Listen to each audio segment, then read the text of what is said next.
So I ran back there to see what's going on. After I cut through the people, I noticed this man back there hacking away at somebody with a knife.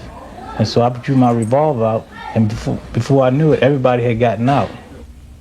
A security guard relives a moment he'll never forget. Good evening, I'm Jeff Barnes. And I'm Lisa Willis. What he's reliving is the fatal attack of a woman at a social services office today. A 29-year-old Baltimore City social worker was the victim. A homeless man paranoid about losing his fair share of food stamps is the accused murderer. It happened early this morning at the Rosemont Center in West Baltimore as crowds of people lined up for food stamps. We have two reports. We begin with Gina Germani.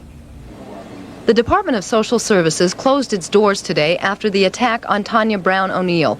Shortly before noon, the department learned that she had died from multiple stab wounds to her chest and back.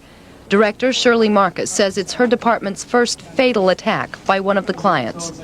People that come to our agency for service are coming as a last resort. When they come, they're coming out of desperation with a lot of feelings, hopelessness. Police say Arnold Bates went to the crowded third floor for food stamps and became enraged, lunging at the first person he came in contact with. And their screaming alerted the security guards who were down the hall. And they responded, and one of them says, "Watch it, he has a knife." They saw him stabbing. Tanya Brown O'Neill lived with her 4-year-old son in a quiet neighborhood not too far from her accused killer. Arnold Bates lived outside behind his mother's home amid a collection of junk he would try to fix up and sell to feed himself and, according to his sisters, support a drug habit. He went to a concert about 10 years ago in Washington and got a hold of some bad drugs, and this is when his trouble started. Arnold Bates would frequently be seen walking down this street, pushing his shopping cart and talking loudly to himself. But his family says it wasn't until recently that he started talking violently about being cheated out of his food stamps.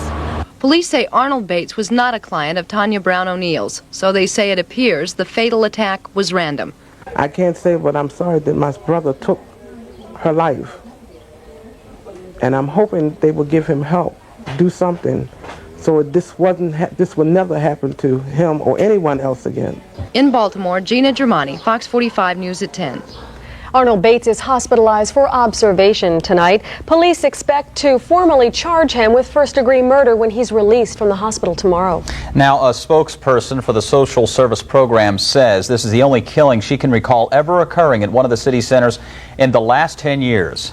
Still, this incident is raising a serious question tonight of security. He comes up to about here to me, and I can still see his head and the knife stabbing down on somebody. 32-year-old Manuel Johnson of East Baltimore was the security guard who disarmed Arnold Bates by shooting him. Johnson is employed by the Baltimore-based Watkins Security Agency, an agency that employs about 36 security officers to the city's 15 social service centers. Johnson says he was only doing his job. Before I knew it, everybody had gotten out. Everybody was gone, and just me and him. And I told him to drop the knife, and he wouldn't drop the knife, and he kept walking towards me, so I shot him in the shoulder. In order to carry a gun for the Watkins Security Agency, you must first undergo 40 hours of very intense training, including 8 hours of classroom training right here at the agency. You must also be able to score high at the shooting range. Now, if you pass the test, you'll be able to carry a gun like this, a .38 caliber 6-shot, the type of gun that was used in today's incident. Manuel Johnson has now had his gun permit for the past 6 months. That training was very crucial.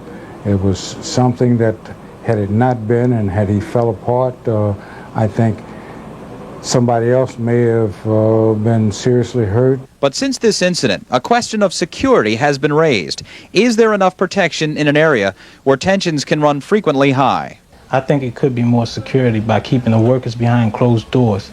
And when they have these open spaces where clients can just go anywhere they want to, and we have to keep track of that. And what kind of message does that give? Here we are in what we call in Baltimore the helping people. Here we are behind metal detectors and plexiglass. I mean, I understand that this is very upsetting for staff, and we don't want anything like this to ever happen again. And we are going to review our security to see what options we may have, and we think that we are doing a good job as far as security goes. In the meantime, the shock of what happened today will take a while to get over. If I could have been there 10 seconds earlier, it could have saved a lot of grief. 10 seconds earlier, that's all.